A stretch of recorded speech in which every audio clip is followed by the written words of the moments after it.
I wanted to make more Mario 64 videos, but I don't care. I like talking about Paper Mario too. I feel like you can tell since I've been able to get footage conveniently. I've been talking about it a lot. But yeah, I'm just gonna rank the chapters, simple as that. So on to the ranking. Number 8, Chapter 1. Keep in mind, this does not include Prologue. If it did, this would be in like 12th place because, oh my god, Prologue is so long. But this chapter just still kind of drags on. I can easily see why someone would get bored of the game in Prologue or Chapter 1 and quit playing because of it. Though this chapter isn't bad. I like elements of it. Fuzzy minigame, Cube Rose theme are some of the best in the game. The whole Fuzzy Stole My Shell thing is cool. I really like the dungeon-like approach for Cube Rose Fortress. Especially just going through it, you feel the sense of progress. There's good elements to it, but the whole time, I just feel so flimsy and weak. This is an issue I have with RPGs in general that I only really noticed when playing Undertale. As in Undertale, staying at level 1 the whole time, you never feel weak, and that's something I really love about the game. Like, it's just so annoying only being able to use power jump twice. This logging might also be due to the fact that you don't have speed to spin at this point, but as I said, this is still a good chapter, which goes to show how solid this game is. Number 7, Chapter 4. People often criticize Chapter 6 for the backtracking, which I'll get into, but it's 1,000 times worse here. The amount of times you have to ride this train, it really gets bothersome. The music playing right now also gets annoying after a while. The visuals are pretty okay. The ideas aren't very creative most of the time. There's a lot of waiting around, and I just don't like the Shy Guy variants. This one is a normal one and is hell to dodge. This one makes you small. This one heals others and brings in new guys. This isn't fun. General Guy also just really isn't that fun of a boss fight. I really just don't have much to say. Overall, not a great chapter. Something that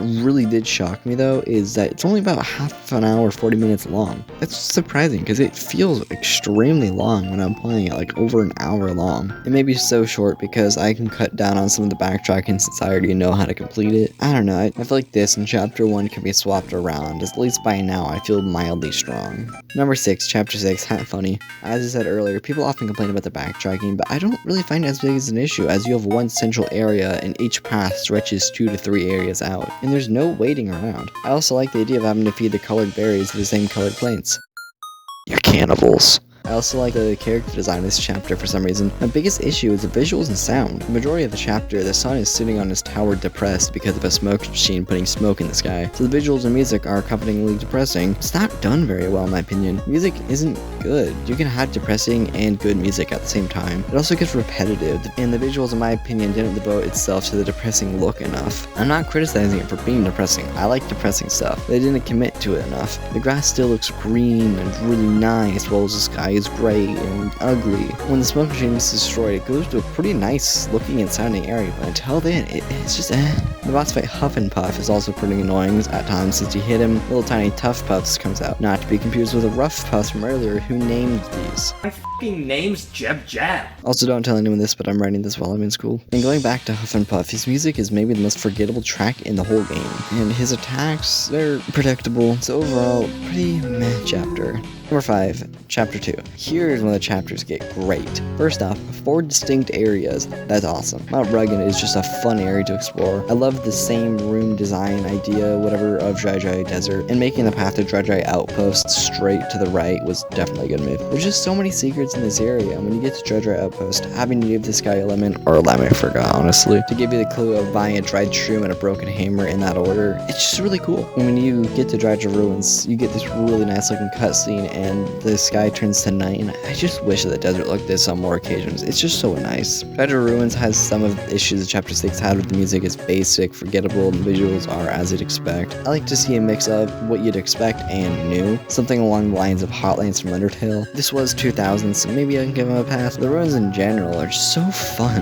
I love that you have to fight the chomps to get the diamonds. One chomp comes from the background, another comes from the block, another just falls on you. That's just cool. But Toon Koopa.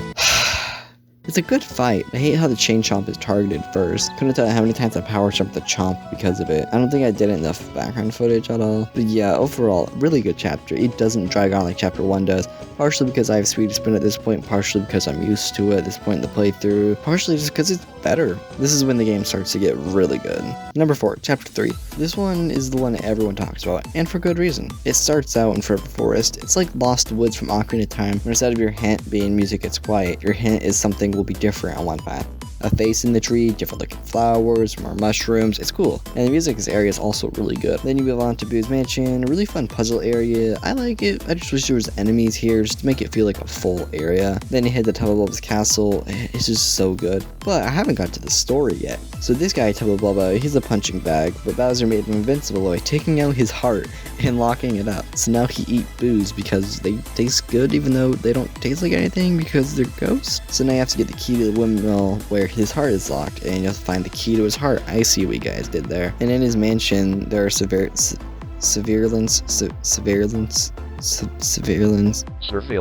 Guys that if you get picked up by them, you get kicked out. You're supposed to use bow to turn invincible, but I don't. It's close, but with speedy spin, you don't have to. Do you see why I love this badge? When you find the key, it's locked up in Tubba's room, and Tubba goes to sleep, and then the key, who is alive, I guess, wakes him up. Then you have a really nice chase scene, and oh my god, the music is so good. Look at this. Why do they spend so much time on this? Then you go beat up his heart, he reunites with Tubba, and then you easily kill him because he's a punching bag. The story is just so stupid, I love it. I forgot to mention, the reason that you actually beat up Tubba is because Bo captured the Star Spirit, and she made a deal with you where you beat him up, she'll give you the card. So yeah, not a single bad music, visuals, or just overall atmosphere. Great story, and overall, it's just so good. Number 3, Chapter 8. This chapter can be summed up in one word: tension. After a long journey, you're finally at the end. You have to make it to Bowser. Now all the Star Spirits are saved, you can just go to Star Heaven, where you ride this thing to Bowser's castle. Matter of detail, I love that there's 3 floors in the castle. Each floor's music gets more and more dramatic.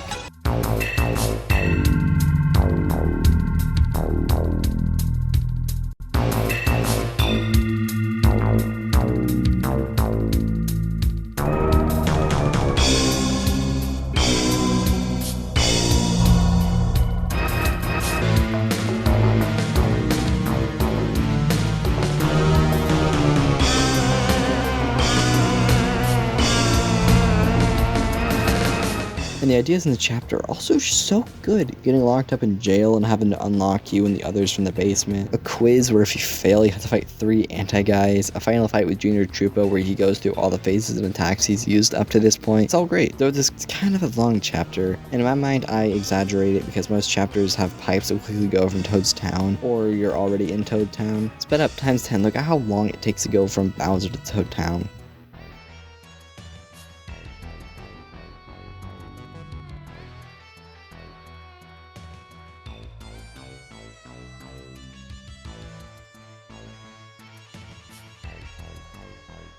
Yeah, the visuals are pretty generic, but never bad. But a combination of generic visuals that barely change between rooms and how long it is. Tell me, how far into the chapter is this room? Tell me. I'm really mixed by this chapter if you can't tell. Amazing music, great at building tension, difficult, creative ideas, but long and repetitive, and a lack of ideas, fun enough. But at least comparing it to chapter 3, positives outweigh the negatives. Maybe? I feel like these two could be swapped around depending on the day. Number 2, chapter 5. I don't know why I like these chapters so much. Honestly, jungles are one of the least interesting and engaging areas for me usually, but I guess it might be due to this chapter being the most broken in the game. A really big reason why I love Mario 64 and Paper Mario 64 are the glitches, because sometimes it just feels like a blank canvas, and they're both just so deep and fun to learn about. As an example, object cloning in Mario 64 is just so fascinating. I loved every second of learning how it worked. The reason why this chapter in particular is so broken is due to 2 things.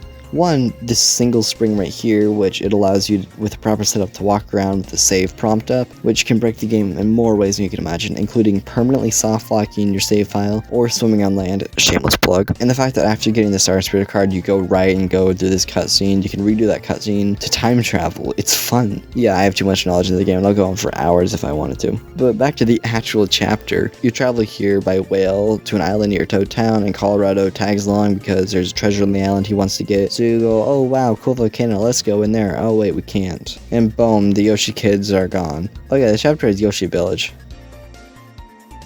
I'm not biased.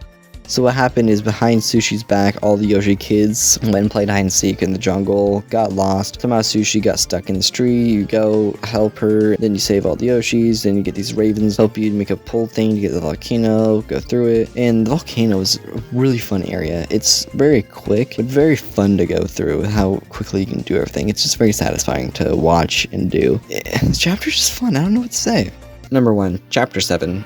Actually, wait, this chapter is maybe the least broken. But I love this chapter so much for one reason. I'm a sucker for snow levels. My favorite Mario 64 stage, maybe spoiler, is Snowman's Land. My favorite Mario 64 track is Sherbert Land. Are you noticing a pattern? Not sure why, because in real life, I don't like snow. But that's not the only reason. That's only like half of it.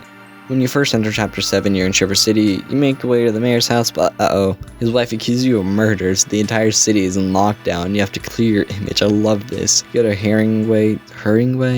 Is it Herringway? Based on the author. Only thing I know about him is he's apparently the one who made the Baby Shoes for Sale, Never Worn short story, which as a Jackson's fan, that makes his character top tier. But, nah, something just hit him. So then you head on to Shiverborn Valley. I'm surprised I remember all of these names. Solve a puzzle where these two snowmen are missing a bucket and a scarf. Then they unlock the entrance, but I actually didn't do this. This is the chapter of the sushi glitch. I skipped it. I love sushi glitch. And then the main dungeon of this chapter is Ice Palace, which is so close to being perfect. The gimmick is that the main path has a mirror, but it's actually not a mirror. The rooms just have mirrored layouts. You can traverse each path. Combined with this is when duplicate ghosts are introduced. There are ghosts that turn themselves into your partners and use your partner's abilities against you. These two things together just have like infinite potential, and the puzzles are just so good. Statues blocking the door on one side, enemies of the respective statues on the other. Small statue on one side, big statue on the other. Push the small one, the big one will move. This is amazing, but the main room I associate with Ice Palace is the first room. It's a very empty room. It just feels unfinished, like just throw some furniture in. Other than that, it's perfect. And the Ice King is, in my opinion, sometimes a little too unfair. I get it's chapter 7, but his last phase, he does one of 3 things. Freeze you for 2 turns, clone himself where he does a ton of damage if you don't quickly identify the clone in the next turn, or heal himself. A good strategy to use is Super Jump Charge from Chapter 6 in combination with D-Down Jump from Chapter 3, which pierces defense, and use Watt's Electro Dash, which also pierces defense, as Crystal King has 2 defense. But D-Down Jump is a secret badge.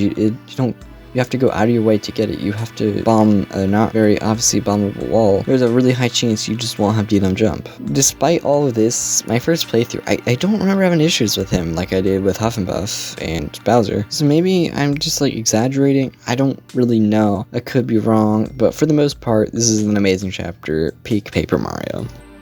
What really surprised me about making this video is that 3 out of 8 of the chapters I just was kind of mixed on. It's kind of weird coming from my favorite game ever. I don't really know how to feel about that. Also, I got new PC specs on screen, one that can run Adobe Premiere Pro and DaVinci Resolve, and I've been playing with them, kind of leaning towards DaVinci, probably mostly because it's on Linux, and maybe I can ditch the hellhole that is Windows. If you want to know my opinion on it, the Linux Experiment made a really amazing review on Windows 11. Every single thing I've been thinking is in that video, and he nails it. I agree with every single point he makes. Another reason might be because DaVinci's free in Premiere Pro. I'm only getting free until my school stops me from having access, which you know, my school and technology, I wouldn't be surprised if they did stop me from using it. My previous video editor is Wintershare Filmora 10, which is a great video editor for beginners and intermediates, but I kind of feel like I have outgrown Filmora. But as of writing this, I don't really know what I'm going to do. So far, DaVinci is treating me well, a little better than Premiere. Another thing is having a new profile picture. Hopefully with the new PC, I can make more videos I've been wanting to do that I haven't been able to before, like longer videos or games that I couldn't get easy footage before. I don't really know, and I'm kind of excited to see how it'll go, and goodbye.